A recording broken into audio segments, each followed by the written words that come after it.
Hello दोस्तों, आप अगर माननीय पीएम मोदी के कट्टर समर्थक हैं और पीएम मोदी सर को दिलो जान से चाहते हैं तो प्लीज ये वीडियो पूरा ना देखें, आपको बहुत बुरा लग सकता है। दोस्तों, मैं भी मोदी का ही समर्थक हूँ, लेकिन दिल पर पत्थर रखकर, ओह सॉरी, दिल इधर होता है, सॉरी, मैं अपने दिल को पत्थर बनाकर ये वीडियो बना रहा हूँ। मैं मोदी का समर्थक हूँ, लेकिन मैं उससे ज्यादा देश का समर्थक हूँ और मैं देश की बात करता हूँ जिससे देश की भलाई हो सके। आखिर वो कौन सी बात है जिसके कारण मैं बोल रहा हूँ कि ये मोदी समर्थक ना देखें। तो दोस्तों, आते हैं मुद्दे की बात पे। 12 जुलाई को माननीय पीएम नरेंद्र मोदी झारखंड के देवघर जिला आ रहे हैं, जहां पर विश्व विख्यात, विश्व प्रसिद्ध बैद्यनाथ धाम के शिवलिंग पर वो पूजा अर्चना करेंगे। उसके बाद झारखंड को 16,835 करोड़ का सौगात देंगे। झारखंड के डेवलपमेंट के लिए, अलग अलग जगहों के डेवलपमेंट के लिए झारखंड में 16,835 करोड़ का योजना का वो शिलान्यास करेंगे। लेकिन ये तो अच्छी बात है, झारखंड के लिए ये तो बहुत ही खुशखबरी वाली बात है। झारखंड डेवलप करेगा, झारखंड में हजारों करोड़ों का सौगात लेकर माननीय नरेंद्र मोदी पधार रहे हैं। लेकिन कारण कहां पर है मैं आपको बताता हूं, जो मुझे पसंद नहीं है, मेरे थॉट से जो मुझे सही नहीं लग रहा है। हालांकि राजनीतिकार जो हैं उन्हें सही लग सकता है। दोस्तों, नरेंद्र मोदी के स्वागत के लिए 1.5 लाख लोगों को वहां पर इकट्ठित किया जाएगा। वहां पर 1.5 लाख लोगों को अलग अलग जगहों से, बसों के माध्यम से, बोलेरो, अलग अलग गाड़ियों के माध्यम से वहां पर एकत्रित किया जाएगा। रैली में 1.5 लाख लोगों को सिर्फ इसलिए जमा किया जाएगा ताकि भीड़ दिखाया जा सके। सारे लोग चिल्लाएंगे मोदी मोदी मोदी, और प्रभात खबर में साफ तरीके से लिखा हुआ है 1.5 लाख लोग नरेंद्र मोदी के सौगात में रहेंगे। मेरे पास एक रिपोर्ट है दोस्तों, मैं ये आपको दिखाना चाहूंगा। 1.5 लाख लोग तो वहां पर सिर्फ स्वागत के लिए रहेंगे, बैरिकेडिंग के अंडर में, और उनका जो सिक्योरिटी करेगा उनको आगे बैरिकेडिंग से आगे ना आए, इसके लिए 4,000 पुलिस फोर्स तैनात रहेंगे, ऑफिसर तैनात रहेंगे। इसके अलावा स्वागत के लिए 55 स्टॉल बनाए जाएंगे, जहां पर बीजेपी के दिग्गज मंत्रियां, विधायक रहेंगे और उनका स्वागत करेंगे। इसके अलावा 350 वीआईपी सीट और अलग स्टेज बनाए जाएंगे, जिस पर बीजेपी के जो सांसद, एमएलए बैठेंगे। उसके अलावा 1000 वीआईपी पास बनेंगे, उस पर बीजेपी के जो उच्च लेवल के कार्यकर्ता हैं वे लोग बैठेंगे। दोस्तों, उसके बाद विराट पंडाल, वाटरप्रूफ पंडाल बनेगा, साउंड सिस्टम लगा रहेगा गजब का। माननीय नरेंद्र मोदी आ रहे हैं, तो इन सब में एक व्यक्ति को वहां पर पहुंचाने के लिए लगभग 500 रुपए का खर्च आएगा। और कुछ लोगों तो पैसा लेकर आते हैं, कुछ लोगों को पैसा दिया जाता है रैलियों में भीड़ इकट्ठा करने के लिए। हालांकि नरेंद्र मोदी का जिस तरह से फैन फॉलोइंग है, बिना पैसों के वहां पहुंच जाएंगे, लेकिन कोई अपना खर्चा करके शायद नहीं पहुंचेगा। जो कार्यकर्ता है, जो राजनीति से जुड़ा हुआ है, वही वहां पर पहुंचेगा। तो इसमें जो 1.5 लाख लोगों को ले जाया जाएगा, उसका जो बस का ही किराया ना जाने कितना होगा, इसका मैं कैलकुलेशन आपको बता नहीं सकता, आप लोग खुद इसका कैलकुलेशन कर सकते हैं। करोड़ों का खर्च आएगा,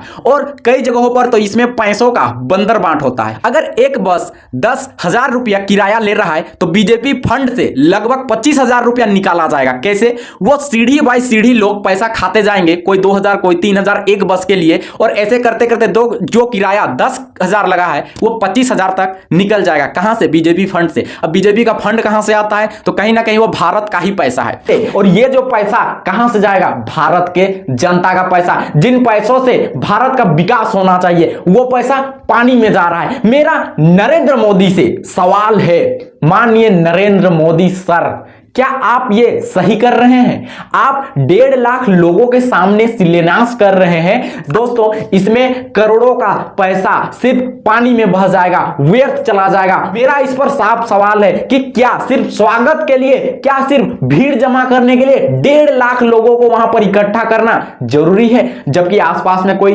चुनावी रैलियां भी नहीं है, कोई चुनाव भी नहीं है? तो ये गलत है। हमारे पड़ोसी देशों को देख लीजिए, पाकिस्तान महंगाई में डूब गया, सत्ता व्यवस्था पलट गया। श्रीलंका में तहस नहस आगजनी, तमाम नागरिक रोड पर उतर गए हैं। क्यों? क्योंकि विश्व बैंक से अलग अलग देशों से लोन लेने के बाद वो लोन चुका नहीं पाए, क्योंकि पैसा सारे नेता मंत्री आपस में बांट लिए या क्या किए पता नहीं। और अगर वैसा ही भारत में भी चलता रहा, ऐसे ही पैसों का दुरुपयोग किया जाता रहा, तो हमारा भी देश एक दिन इस कैटेगरी में शामिल हो सकता है। हमें इन पैसों का सही यूज करके फोर्स में यूज करना चाहिए, सिक्योरिटी में यूज करना चाहिए, हमारे देश को मजबूत करना चाहिए, हमारे देश का डिफेंस सेक्टर को मजबूत करना चाहिए। हमारा देश आने वाले दिनों में सुपर पावर बनना चाहिए, अमेरिका, चाइना, रूस से आगे निकलना चाहिए। लेकिन ऐसे ही पैसों का बर्बादी होता रहा तो हमारा देश रूस और चाइना और अमेरिका से कभी आगे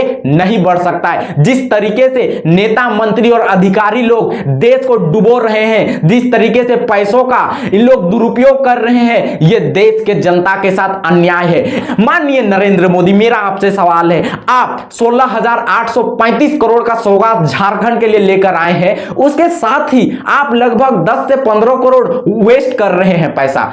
आप ये पैसों का आप जो शिलान्यास कर रहे हैं, ये तमाम मीडिया वालों को बुलाकर कर सकते थे। आजकल सभी लोगों के पास एंड्रॉइड फोन है, टीवी है, न्यूज चैनल फ्री में चलता है, टीवी में सारे कोई देख लेते। उसके बाद 13 जुलाई को क्या होता, सारे न्यूज़पेपर पर फ्रंट पेज पर रहता कि नरेंद्र मोदी देवघर में आए, पूजा अर्चना किए और झारखंड के लिए करोड़ों का सौगात लेकर आए। तो सारे लोगों को तो पता चल ही जाता। 1.5 लाख लोग सिर्फ आप वहां भीड़ इकट्ठा किए हैं अपने स्वागत के लिए, अपने जयकारे के लिए। आपका डंका तो पूरे विश्व में अभी चल रहा है, आपका डंका पूरे विश्व में बज रहा है, पूरे विश्व के लोग आपको जानते हैं और साथ में भारत के लोग भी जानते हैं, भारत का बच्चा बच्चा आपको जानता है। तो इस तरीके से और फिजूल खर्च करने का क्या आवश्यकता है?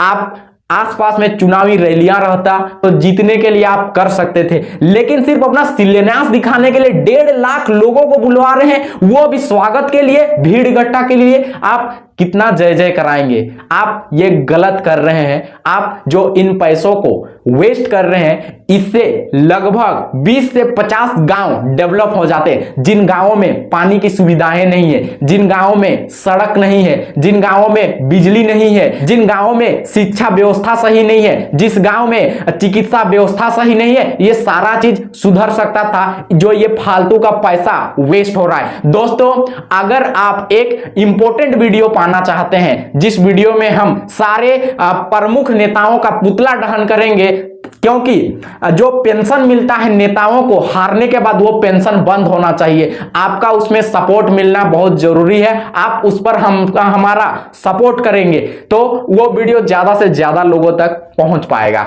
और तब तक बने रहे, वो वीडियो बहुत जल्द आने वाला है। वीडियो सही लगे तो शेयर कीजिएगा। जय हिंद।